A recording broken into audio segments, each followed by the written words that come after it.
about one more big round of applause for Greg?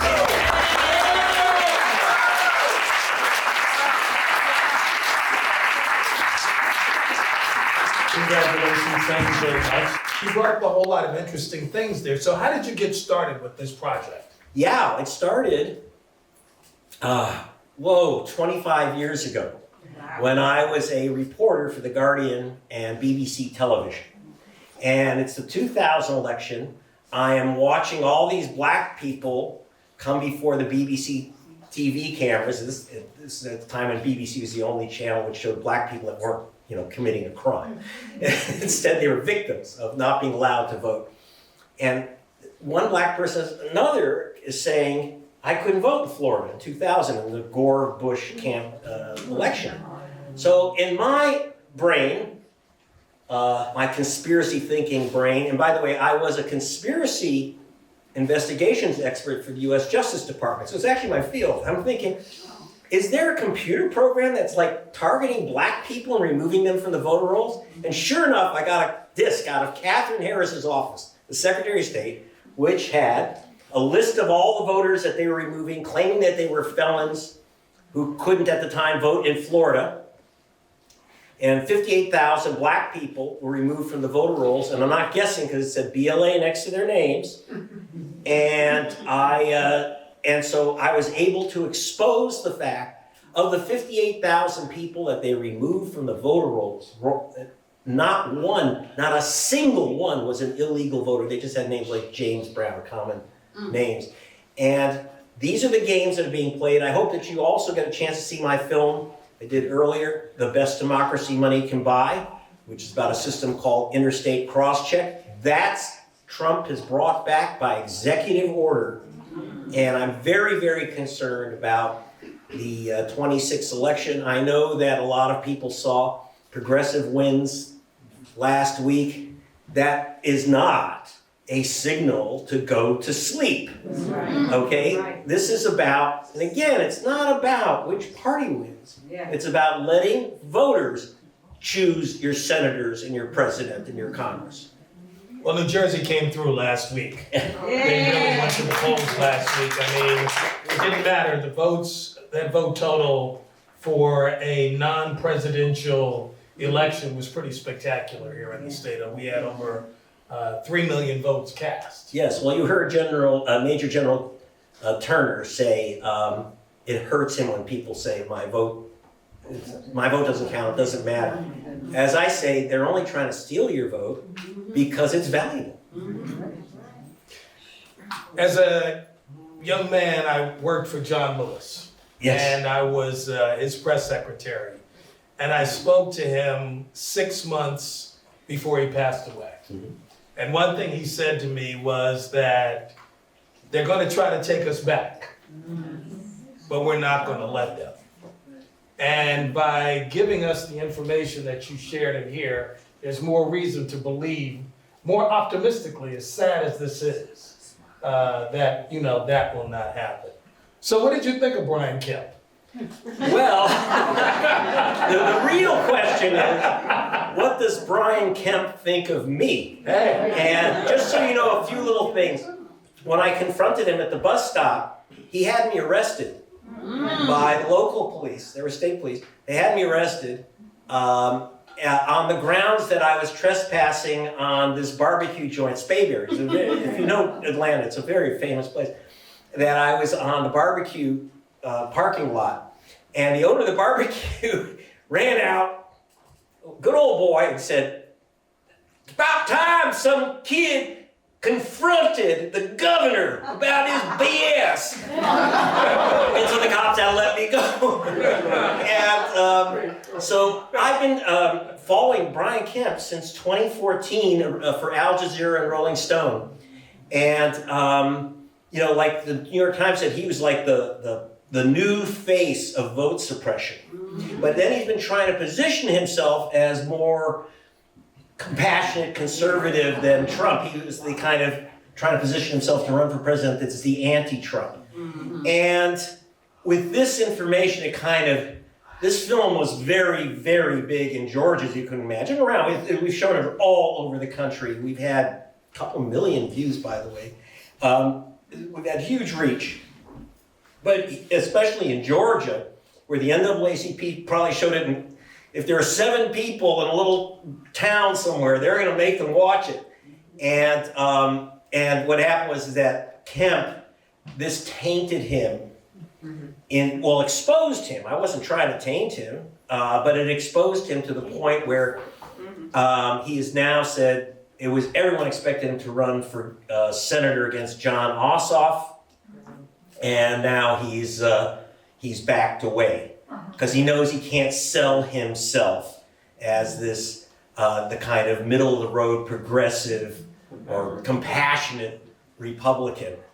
And again, it's not partisan. Just so you know, Reverend Harold Turner, the Major's dad, he's a Republican, okay? And in fact, he was chief of staff to Newt Gingrich. Wow. But he was one of the founders of the Southern Christian Leadership Conference, and he was encouraged to do this by Martin Luther King, who said, we can't be part of one party. And so we need to have our organization within even the GOP. So it's not about partisanship. King understood it's about rights. It's not about left or right, but right and wrong. But remember, in the South, the Democrats were the Klan. Yes. Yeah. Right. So, I mean, that was one of the reasons that probably in those days, Dr. King and I had relatives that did the same thing for different reasons, but, you know, they came out of the South, so they knew who was large and in charge and what they were doing. Were you shocked by anything that you found out? Lots. I've known, obviously, and certainly Gladys and Neil know the story that I've been, investigating vote suppression now 2.5 decades. But even I was shocked at some of the information. Like when, and I know it happens, but the shocking thing is when you meet people. And you saw Major Turner. And this is a tough military guy, and he's in tears. I saw Christine Jordan and her granddaughter is in tears over losing her vote. This, especially in the South, to suddenly now at this time, to face this and meeting these people, it's heartbreaking. It's one of the things, frankly, that keeps me going because, I do other investigations and work in other areas. In fact, my next film, if any of you saw the film Killers of the Flower Moon, I'm doing the sequel for the DiCaprio family. It'll be narrated by Robert De Niro, but I'm doing it as a documentary, the sequel, with more investigation. At the center of the story, I won't tell you now, it's about the Koch brothers. Go to gregpalast.com and find out. But when you meet these people, you end up with the sense that I can't just drop this. That's why I'm doing this series of short films and other material, and I'll continue to do the legal and statistical work as the groups requested. Research. I mean, it takes a lot of research to do these kinds of films because any one number that you get inaccurate, they're going to get on you and use that as like, see what you're trying to do. So how hard did you have to work to make sure that every detail, the amount of votes that were taken off the rolls, making sure that you got every name? James Brown is a common name. Yeah. Anthony Johnson's a common name. How did you make sure that you got it right? Right. So, what if they're right? What if James Brown in Georgia voted 288 times? I can't just make that assumption. So what I did, this is really, it was really complex and quite expensive. I hired the experts, what are called location experts, that are the experts for Amazon, Microsoft, and American Express. And I got these top people in the field. Their whole job is to make sure that when you order something from Amazon, the right James Brown gets the right stuff. You don't get someone else's tidy-whities. They really know. They work with over 1,000 data points to find out who's living where. They don't make mistakes. Also, there's legal reasons why they can't make mistakes. But the state can enjoy making mistakes. So they went through, we didn't do a sample. We went name by name through the Wisconsin purge list, through the Georgia purge list. We've been going state by state through these lists. Arizona, Nevada. We went through these lists, every single name, and had the experts check, do these people live at their voting address? And in almost, overwhelmingly, we had 66.3%, that's 2/3 of the names, people were wrongly targeted. Wrongly targeted. So for example, like Major Turner, so he's assigned by the commander-in-chief to California, and they say, well, this, Doc Holliday here, says, well, he's not in Georgia, so he can't vote in Georgia.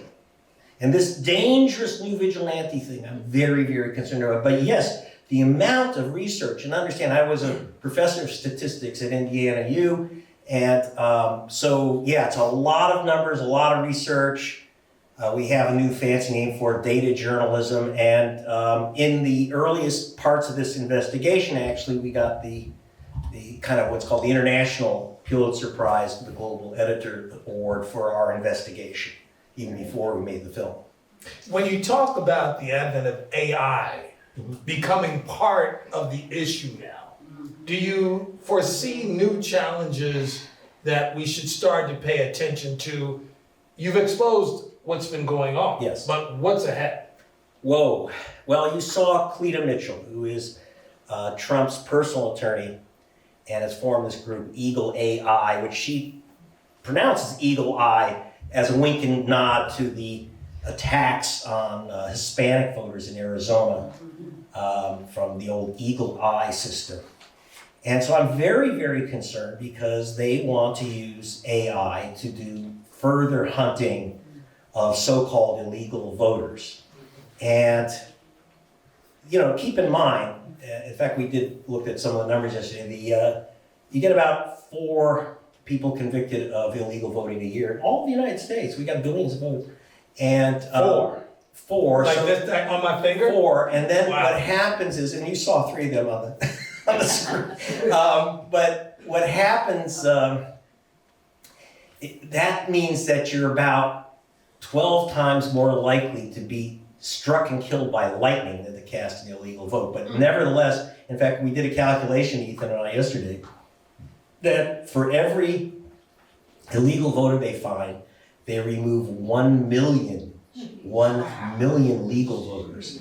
In fact, if you look at go to gregpalast.com and type in Trump lost, and you will see my calculation of, yes, Trump won officially, and that's the system that we have of counting votes and purging people, and and there's a kind of very statistical breakdown, a lot of detail about literally millions of people who are removed from the voter rolls, provisional ballots which are discarded, votes which are so-called spoiled, etc. And it's a massive number, which accounts, in fact, for, I think, from my calculations, and I haven't seen a good challenge to them, that if not for vote suppression tactics, Trump would not have won. It was not that far apart. Are you mentioning 2024? Are you saying Yes. he would not? Because He would have not he won. talks about 77 million people voted for him. Yeah. Are you saying it was only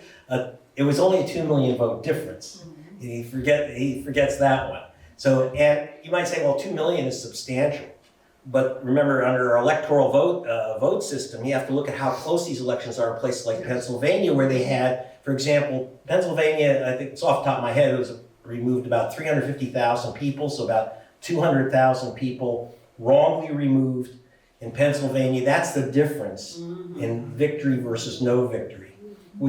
These states, Wisconsin, Georgia. How did Georgia flip? Well, you saw this whole film is basically how Georgia went from voting for people like Ossoff and Warnock and Biden, and then it flips around 2 years later when the demographics are moving in the other way. So how does that happen?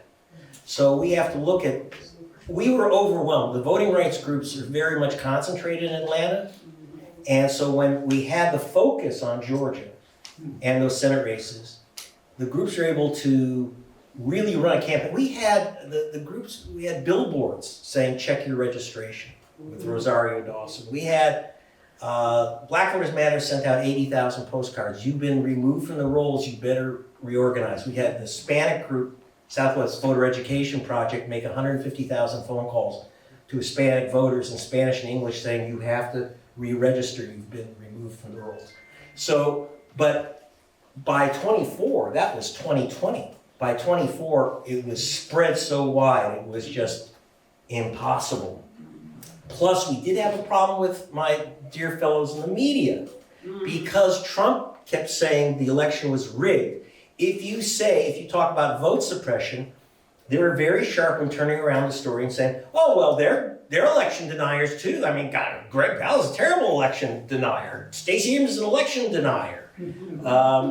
Warnock is an election denier. By the way, when Kemp called for bringing felony charges, he wanted his attorney general to arrest Reverend Warnock, the senator, for felony voting crimes.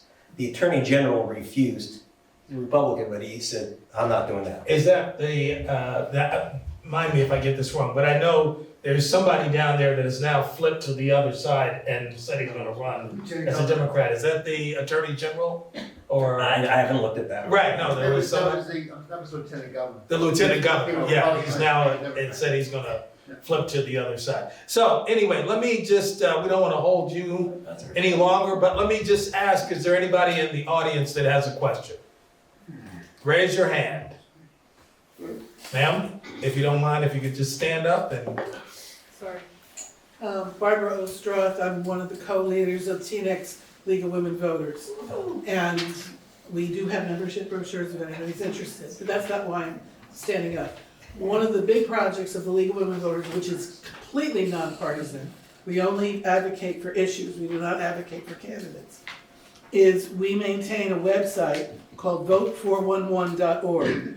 Anyone can go on that website and check your registration and make sure that it's current. When we go out and register people and offer the opportunity during every election cycle, invariably we find some people saying, I don't know if I'm registered. We pull up their thing, and every once in a while we have someone whose registration either doesn't appear or has the wrong address. So I just want you to keep in mind vote411.org, because it's a way of starting to get the information on your own registration. Thank you. That sounds like something in Georgia they'll be after though, right? Right, well, here's the important thing is, in fact, in the piece that Ethan Lieberman and I put out today, we end with, please check your registration. You saw Mrs. Jordan, this is gonna be her 50th year voting at that polling station, and she was off the list. I can't blame her, who expects that, but I do tell everyone, every chance I get, check your registration. Every state allows you to check online if you are still currently registered, if someone has challenged you. So it's just voting hygiene. And I want to thank the League of Women Voters for something else, which is while they've joined in some of our educational work. The League, if you saw that guy Chris Kobach with the machine gun, Trump's vote fraud hunter, who was running for governor of Kansas. And I had my prior film, The Best Democracy Money Can Buy, has a lot on his shenanigans. And the League of Women Voters, while he was running, ran the film 60 times in Kansas. And to everyone's shock, Kobach lost to a Democrat in Kansas. Now again, it wasn't the League's purpose to elect a Democrat. What they want to do is say, if you're going to vote for this guy, know this guy is. It's information. Like I said, Major Turner's dad, the Reverend Turner, was, Newt Gingrich's chief of staff. But he believes we have to protect our vote. That's America. We got another hand back there, if you don't mind standing up so we can see you and ask your question, please. Juanita Brown, Teaneck Democratic Municipal Committee, Martin Luther King Birthday Committee of Bergen County. My question is, if one finds themselves removed from the list, how do we fight that? Oh, okay. First of all, as long as you check And I don't know the rule, the league, you or the league might know how many days before you can re-register. The state sets it for 30 days before the election. Right. This year it was October 14th. Right, so make sure that you check. We just tell people the best thing to do is, instead of complain, if your name is missing, if you're within the if it's more than 30 days before the election, the simplest thing is just re-register. I had to do that in California. My name is missing, I just re-registered. Now, a lot of states, and I don't know if this is true in Jersey, but certainly like in Wisconsin and the other states, you can register on election day. Not in Jersey, okay. So in some states you can. We tell people always bring your ID, photo ID, proof of address whenever you show up to vote. So if you are challenged, you can say, look, here's my address, here's my electric bill, here's my license or passport or whatever. So the easiest thing to do is just re-register and tell everyone you know, like 6 weeks before an election, please check your registration. If you're missing, re-register. I know you guys, a lot of issues with the media, but we do tell people when that day comes up, and that happens very frequently. So pay attention as we get closer to elections, start listening, because we normally will tell you 30 days before that day that, you know, on this day is the last day to register to vote in your state, your municipality, or whatever it takes. So make sure that you pay attention to that. And that will also be next year, the primary in June. Right. So you have to pay attention to that, because that determines the candidates that run. So we'll be talking about that is probably in April. So that's not too far from now. So make sure you get out there and register to vote. You said shocked, right? And when I think about that, I mean, some of those people brought tears to my eyes. Yeah. When I started to just hear their story. I mean, was there one point where you just said, this is ridiculous? You almost wanted to smack some people. I'm sorry to say, but you know, there's a governor down in Georgia, you know. Well, and again, he's like more on the compassionate conservative side. Really? Doesn't look like it, but okay. But you will have politicians that will do anything to win, and they justify that. You know, remember George W. was the compassionate conservative, but he didn't mind when Jeb Bush removed 58,000 black people from the voter rolls. Otherwise, he wouldn't be president. So it's, you know, so yes, it's been, in fact, one of the things I've always had problems with the US media. When I was a BBC reporter, I do these really elaborate investigative reports all over the world, you know, from Africa to Asia to South America. And I do react on camera. I'm a human being. I'm not one of these stiff reporters. And I have problems working on US television because I don't keep a straight face. When someone is in tears because they've lost their vote, I react. I go, wow, you know, it's like, I can't believe this. And when I see stuff, the stuff in fact, the film we're finishing right now with DiCaprio and De Niro is, you know, the Koch brothers were stealing billions of dollars of oil from Native Americans. And this stuff, and poisoning people, you know, like oil spills where people weren't given respirators or masks or anything. It was horrible. People dying of cancer because they wouldn't take basic safety precautions. You know, and that's stuff. Just tell us who the Koch brothers are. Oh yeah, the Koch brothers for I can't. You probably know who they are, but they were when I first started investigating them for The Guardian, they were the richest guys you never heard of. They used to be kind of under the radar. They're David just died, but each of the two, Charles and David, are each worth about $70 billion. The family's about $200 billion. And they used that money to, in fact, they were key to passing vote suppression legislation.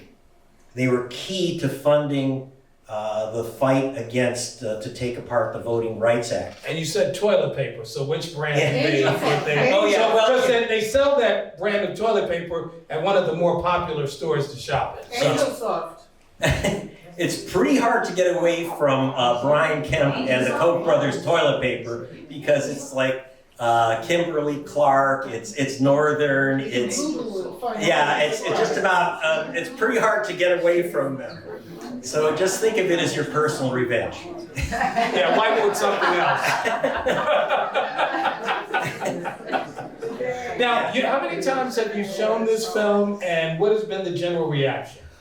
Oh, well, we've, online, we've had over 1 million views. It's been a lot. We've shown it, the Reverend Jesse Jackson, who was, actually, he previewed the film in Chicago. He demanded I preview it at Rainbow Push.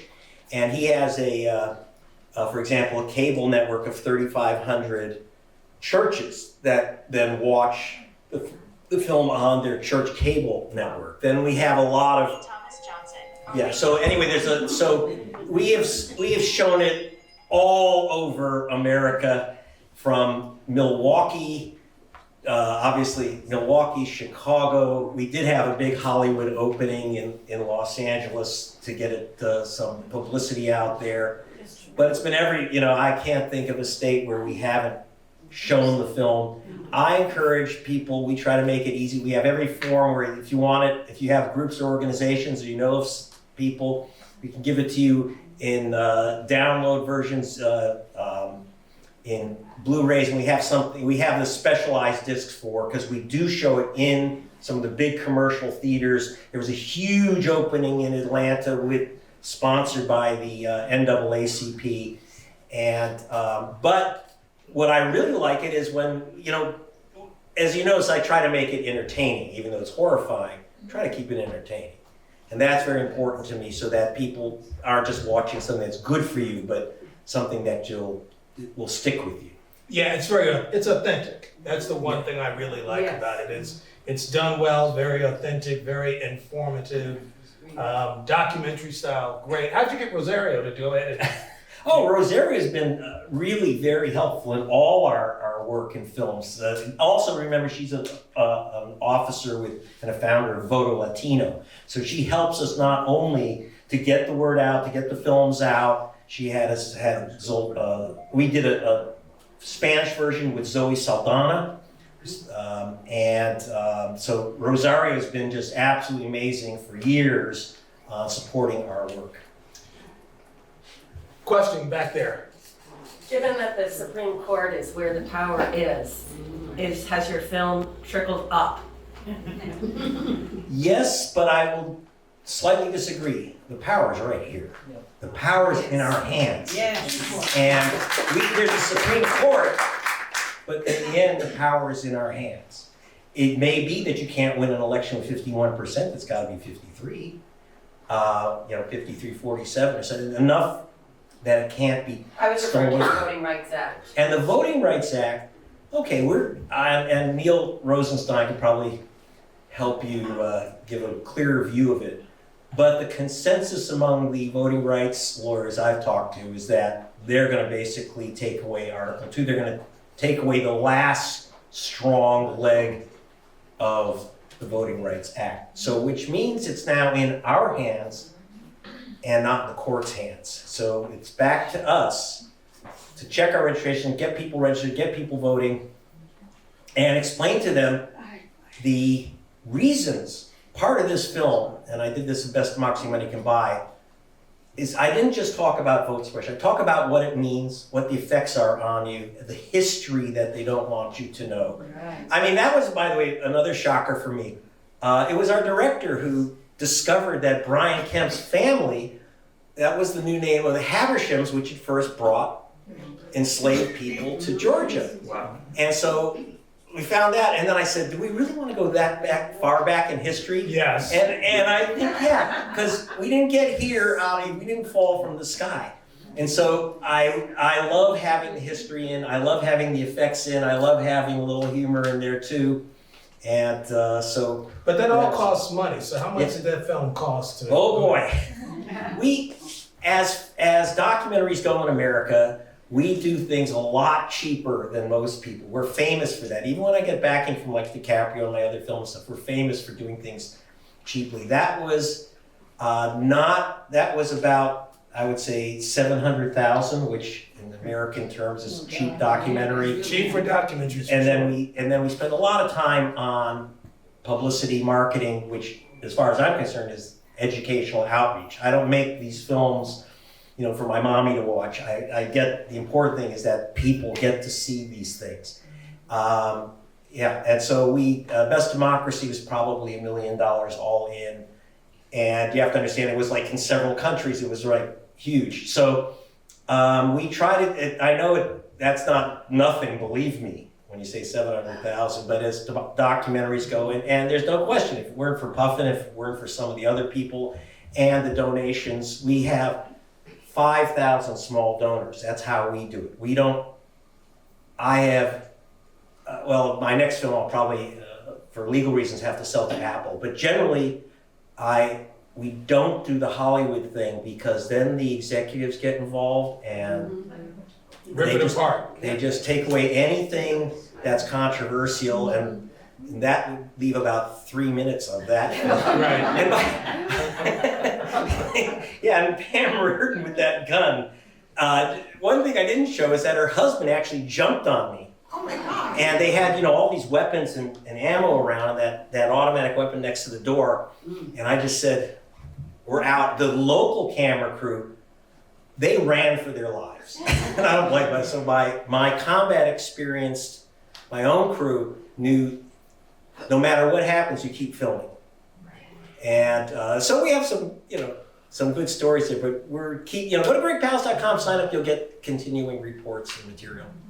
Do you do a behind the scenes thing? A lot of movies these days kind of. I want, I've been, because I have so many other things.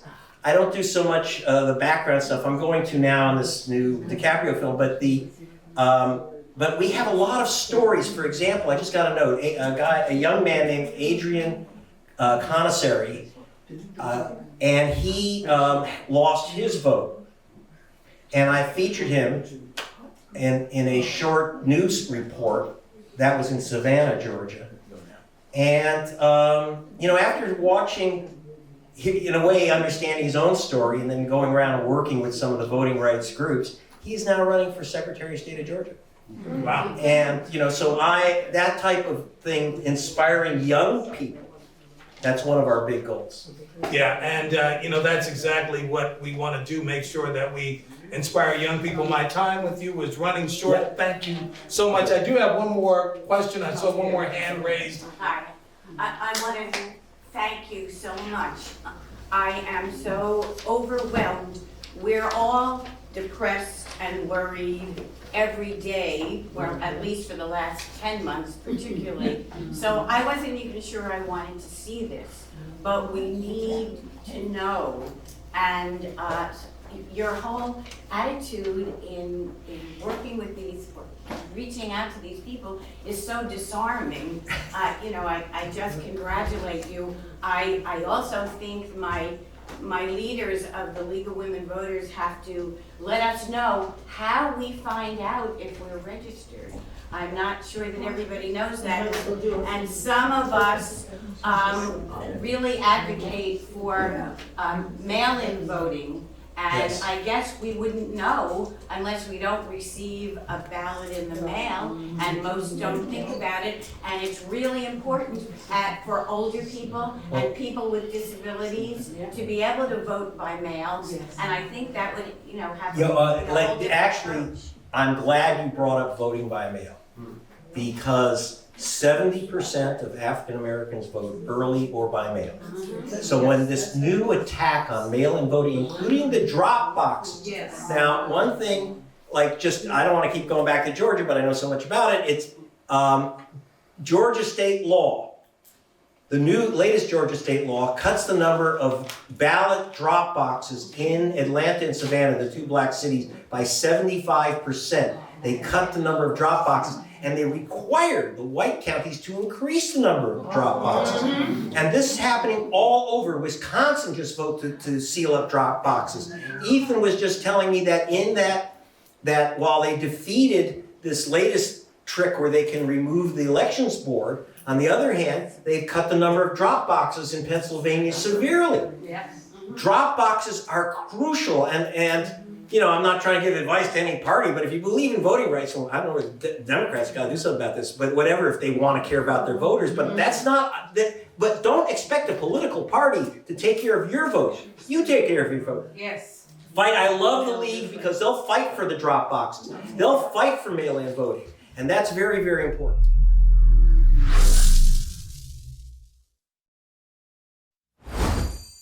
Thank you, Greg. Let's give him a big round of applause. Thank you, Puffin, Gladys, Leo, and your whole